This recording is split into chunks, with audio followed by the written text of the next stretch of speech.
Assalomu alaykum azizlar. Biz hozir Bluebell Pensilvaniyadamiz. Bluebellni bilasizlar, krutoy joy, maktablarning reytingi juda ham zo'r, olish juda ham qiyin uydi. 395 mingga uy chiquvdi, 3 ta xona, 2,5 ta vanna.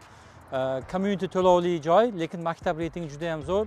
Biz 410 ming berdik, lekin shunga qaramasdan yana klientimiz uchun 6 ming narxini ham tushirishga muvaffaq bo'ldik. Ofarin, ofarin. Mana sovg'alar hozir tayyor turibdi. Birinchi marta uy olyapti. Mana Dyson pilisoslari hammasi joyda. Hozir kiramiz, tabriklaymiz. Agar siz ham farzandingiz aytaylik 9-10-sinfga yaqin qolgan bo'lsa, albatta yaxshi maktabdan uy olinglar va professional shu maktablarda tushunadigan zo'r realtorlar bilan ishlanglar. Ishlarga omad. Rizqing halol bo'lsa bo'ldi, baraka bo'lar ishingda. Sekin asta berar Xudo yoz ya bahor qishingda. Bu kam dema kamlar, bir kam dunyo aslida. Nolima hech ter to'kib, topgan halol rizqingdan. Yaratgandan yig'lab so'ra, kulib kelar omading. Banda emas Xudo berar, umidingni so'ndirmagin.